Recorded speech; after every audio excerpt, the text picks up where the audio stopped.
Hello বন্ধুরা, কেমন আছেন সবাই? আশা করি সবাই ভালো আছেন। তো বন্ধুরা, অবশেষে রাজ্য সরকারের অধীনে এলেন স্কুল শিক্ষা দপ্তরে এজেন্সিতে নিযুক্ত তথ্য প্রযুক্তি কর্মচারীরা।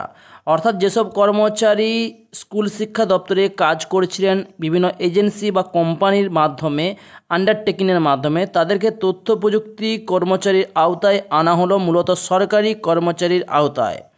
তো ঠিক কোন কোন দপ্তরে এই ঘোষণা হলো এবং মুখ্যমন্ত্রী ঠিক কী ঘোষণা করেছেন তা আজকে ভিডিওতে জানতে পারবেন। এবং তথ্য প্রযুক্তি কর্মচারীর বিভিন্ন দপ্তর রয়েছে আইটি সেক্টরে, কোন কোন দপ্তর এর অধীনে এলেন সমস্ত ডিটেলস জানতে হলে ভিডিও স্কিপ করবেন না, প্রথম থেকে শেষ পর্যন্ত দেখবেন। মূলত মুখ্যমন্ত্রীর নির্দেশে বিভিন্ন সরকারি অফিসে এজেন্সির মাধ্যমে নিযুক্ত রয়েছে চুক্তিভিত্তিক তথ্য প্রযুক্তি কর্মচারী, যাদের সরকারের অধীনে এনে একগুচ্ছ সুযোগ সুবিধা দেওয়ার উদ্যোগ শুরু হয়েছে। স্কুল শিক্ষা দপ্তরের বিভিন্ন জায়গায় কর্মরত রয়েছে মোট 6167 জন তথ্য প্রযুক্তি কর্মচারী, যাদেরকে জানুয়ারি মাস থেকে সুবিধা দেওয়া হয়েছে মূলত বিজ্ঞপ্তি জারি করে। এই তথ্য প্রযুক্তি কর্মচারীদের মধ্যে প্রায় 5462 জন রয়েছে স্কুলের আইসিটি প্রজেক্টের মাধ্যমে, অর্থাৎ 5462 জন রয়েছে স্কুলের আইসিটি প্রজেক্টের অধীনে কম্পিউটার ইনস্ট্রাক্টর হিসেবে কাজ করেন এরা মূলত। বাকিরা স্কুল শিক্ষা দপ্তরের বিভিন্ন অফিসে কাজ করেন এবং অন্যান্য সরকারি দপ্তরের বিভিন্ন অফিসে এরকম এজেন্সির মাধ্যমে নিযুক্ত রয়েছে বিভিন্ন তথ্য প্রযুক্তি কর্মচারী, যাদেরকে সরকারের অধীনে আনার প্রক্রিয়া চলছে।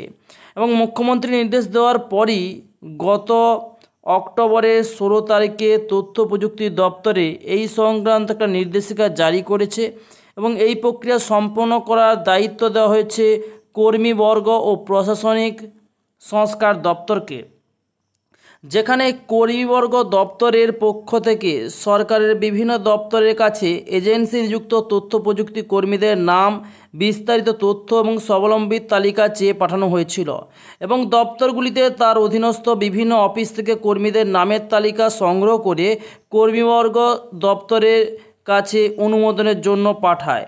সরকারের অধীনে এলে চুক্তিভিত্তিক তথ্য প্রযুক্তি কর্মীরা অর্থ দপ্তরে নির্ধারিত হারে বেতন শুধু পাবেন না, বরং 60 বছর পর্যন্ত তাদের চাকরির নিরাপত্তা থাকবে।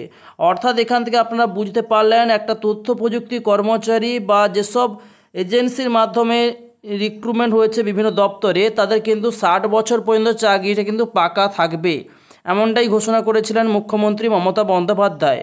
এখন এজেন্সির মাধ্যমে নিযুক্ত কর্মীদের প্রতি বছর চাকরির মেয়াদ পুনর্নবীকরণ করতে হয়, অর্থাৎ রিনিউয়াল করতে হয়। বেশ কিছুদিন ধরেই সরকারের কাছে অভিযোগ আসতে থাকে সরকারের নির্ধারিত বেতন এবং এজেন্সি তাদের মাধ্যমে নিযুক্ত কর্মীদের দিচ্ছে না, অর্থাৎ সরকারি কর্মচারীদের যে প্রাপ্য টাকা সে টাকা কিন্তু এজেন্সি দিচ্ছে না। যদিও সরকারের তরফে এজেন্সিগুলিকে কর্মীদের বেতন বাবদ ওই হারে টাকা দেওয়া হয়, এজেন্সির ফি, তাদের প্রশাসনিক খরচ বাবদ সরকার আলাদা করে টাকা দিলেও কর্মীদের বেতনের একটা অংশ কেটে নেওয়া হতো বলে অভিযোগ উঠে এসেছে। সরকারের পক্ষ থেকে এই বিষয়টি নিয়ে বারবার এজেন্সিগুলিকে সচেতন করা হয়েছে, এমনকি একাধিকবার বলা হয়েছে এবং নির্দেশিকা জারি হয়েছে। তারপরেও পরিস্থিতি কোনো পরিবর্তন না হওয়ায় মুখ্যমন্ত্রী এজেন্সির মাধ্যমে নিযুক্ত সরকারি কর্মীদের সরাসরি সরকারের অধীনে আনেন, অর্থাৎ আনার সিদ্ধান্ত নেন, কারণ তাদের প্রাপ্য টাকা তারা পাচ্ছে না, বঞ্চিত হচ্ছে। সরকারের অধীনে এলে এই কর্মী অবসরের পর এককালীন টাকা এখন 3 লাখ টাকা পাবে, যেটা বর্তমানে হয়ে গেছে 5 লাখ টাকা। সেই সুবিধাও মুখ্যমন্ত্রী মমতা বন্দ্যোপাধ্যায় করে দিয়েছেন। এককালীন 2 থেকে 3 লাখ টাকা যেটা পেতেন সেটা এখন করে দিয়েছে এককালীন 5 লাখ টাকা। সেই সুবিধাও পাবেন এই আইটি সেক্টর বা তথ্য প্রযুক্তি কর্মচারীরা। তাছাড়াও তারা পাবে ছুটি প্রভৃতি সুযোগ সুবিধা।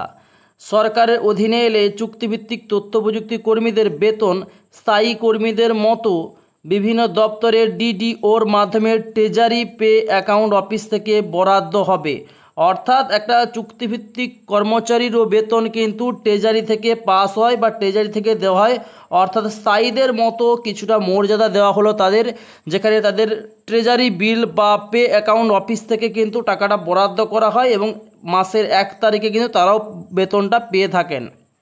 এদের প্রতি বছরে 3% হারে কিন্তু ইনক্রিমেন্ট দেওয়া হবে। অর্থাৎ মুখ্যমন্ত্রী মমতা বন্দ্যোপাধ্যায় এটাও ঘোষণা করেছিলেন যে 3% একটা ইনক্রিমেন্ট দেওয়া হবে এই চুক্তিভিত্তিক তথ্য প্রযুক্তি কর্মচারীদের। এখানে দেখতে পাচ্ছেন 3% হারে কিন্তু ইনক্রিমেন্ট একটা দেওয়া হবে। ওকে, তবে বিভিন্ন দপ্তরের এজেন্সিতে নিযুক্ত চুক্তিভিত্তিক তথ্য প্রযুক্তি কর্মীদের সরকারের অধীনে আনার প্রক্রিয়া চললেও সমস্যা তৈরি হয়েছে অর্থ দপ্তরের অধীনস্থ রেজিস্ট্রেশন অফিসগুলি, যেখানে জমি বাড়ি ঘর কেনাবেচার সময় স্ট্যাম্প ডিউটি বাবদ রাজস্ব সংগ্রহ কাজ এখানে হয় এবং এজেন্সির মাধ্যমে নিযুক্ত প্রায় 700 চুক্তিভিত্তিক কর্মীর মাধ্যমে কলকাতা সহ জেলাগুলিতে রেজিস্ট্রেশন অফিসের কাজকর্ম মূলত চলে, কিন্তু এই কর্মীদের সরকারের অধীনে আনার প্রক্রিয়া এখনও পর্যন্ত শুরু হয়নি। এর প্রতিবাদে রেজিস্ট্রেশনের তথ্য প্রযুক্তি কর্মচারীরা ধর্মতলায় অবস্থান বিক্ষোভ করেন এবং সোমবার অফিসের কর্তৃপক্ষের কাছে কিন্তু তাদের স্থায়ী হওয়ার দাবি জানান এবং চুক্তির ভিত্তিতে তারা কিন্তু কাজ করেন ফলে সমান হারে কিন্তু মর্যাদা দেওয়া হয়। এর ফলে কর্মীদের সরকারি অধীনে আনতে সমস্যা হচ্ছে। পশ্চিমবঙ্গের রাজ্য সরকারি বিভিন্ন দপ্তর থেকে এই সমস্ত চুক্তিভিত্তিক কর্মচারীদেরকে কিন্তু ধীরে ধীরে সরকারি আওতায় আনা হচ্ছে এবং তাদের সরকারিদের মতো মর্যাদা দেওয়া হচ্ছে। খুব শীঘ্রই তাদের বেতনও বৃদ্ধি হবে, কারণ তাদেরও অস্থায়ী হলেও তাদেরও স্থায়ীদের মতো মর্যাদা দেওয়া হবে। এবং বিভিন্ন স্কুল দপ্তরের এজেন্সি যেমন WTL থেকে শুরু করে বিভিন্ন দপ্তর থেকে নিযুক্ত কর্মচারীরা কিন্তু ধীরে ধীরে সরকারের অধীনে চলে এসেছেন এবং তাদের কিন্তু ট্রেজারি থেকে ধীরে ধীরে বিল দেওয়া হচ্ছে। তো ধীরে ধীরে তাদের প্রমোশনও হতে পারে এবং ইনক্রিমেন্টও 3% ইনক্রিমেন্ট কিন্তু করে দেওয়া হবে। তো খুব শীঘ্রই তাদের এই খুশির খবর চলে আসবে। এবং আজকের ভিডিওটি তোমাদের কেমন লাগলো সেটা কমেন্টস বক্সে কমেন্টস করে জানাবে।